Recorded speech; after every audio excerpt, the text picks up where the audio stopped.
Ji Garima ji, first of all thank you मुझे अपने show में इनवाइट करने के लिए। मैं एक चीज बता दूं, और सौरभ जी को भी और सारे पैनलिस्ट को भी यहां पर, कि ये अभी तक का ह्यूमन हिस्ट्री का सबसे बड़ा एविएशन डिजास्टर है, मैन मेड। ये कोई नेचुरल डिजास्टर की वजह से नहीं हुआ है, ये कोई आईटी की वजह से, प्रॉब्लम की वजह से या साइबर अटैक से नहीं हुआ। ये प्योर अटर शेमलेस नेग्लिजेंस है। और इंडिगो ने इसने क्या शो किया है, कई लोग कह रहे हैं इंडिगो फेल हो गई है। इंडिगो फेल नहीं हुई है, इंडिगो ने अपनी मसल्स को फ्लेक्स कराया। उसने दिखाया है कि जब एक कंपनी इस कंट्री में 60% से ऊपर मार्केट शेयर होल्ड करती है तो वो टर्म्स को नेगोशिएट नहीं करती, टर्म्स को डिक्टेट करती है। उसने दिखाया है कि देखिए, अगर हम चाहें तो हम किस तरह से एक दिन के अंदर इतना बड़ा डिजास्टर क्रिएट कर सकते हैं, किस तरह से एफडीटीएल रूल्स हमारे पे अप्लाई नहीं होते, हम जब चाहे एग्जेम्पशंस ले सकते हैं, जब चाहे आप उस पे हमें अप्लाई, हम चाहेंगे तब अप्लाई होंगे।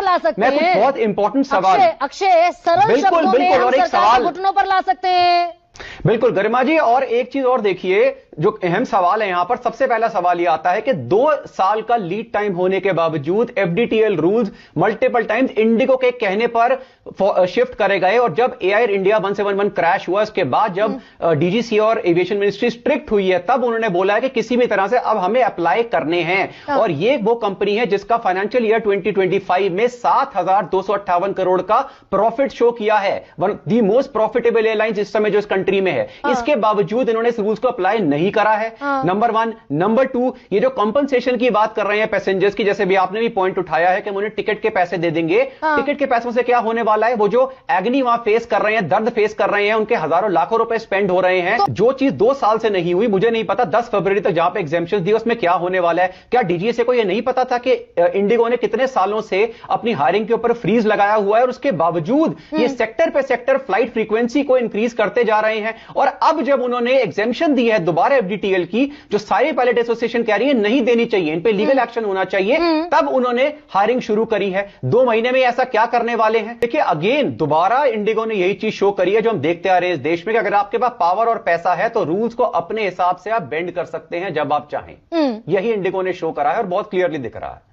गरिमा जी, एक चीज आप नोट करिए, डीजीसीए या एविएशन मिनिस्ट्री को ये नहीं पता कि जब ऐसा डिजास्टर होता है तो हमारी जो एयरलाइंस हैं वो लीच की तरह खून चूसने के लिए हमारे पैसेंजर्स पर टूट पड़ती हैं, जहां का फेयर 40-40 गुना तक बढ़ा दिया जाता है।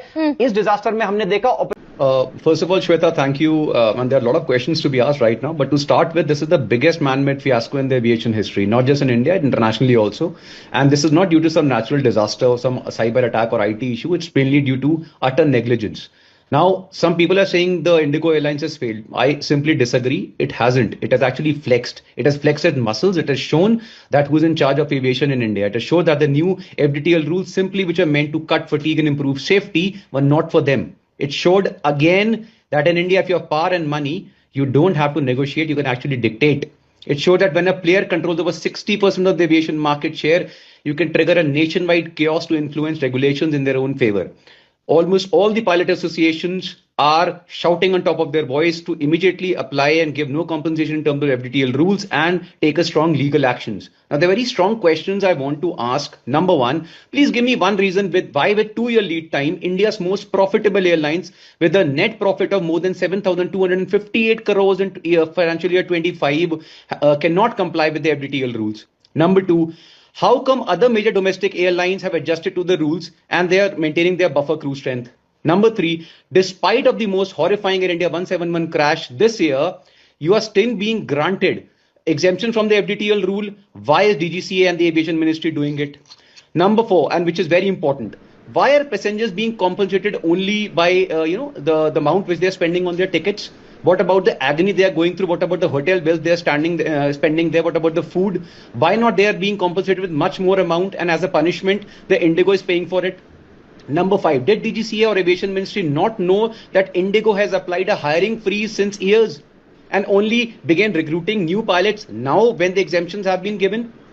And now on top of that, did the DGCA not know that the Indian Airlines in time of disaster will shamelessly hike their fares up to 40 times, preying on the misfortune of these passengers? Haven't they done it before? Haven't they done it at the time of Operation Sindoor and in cases of lot of festivals?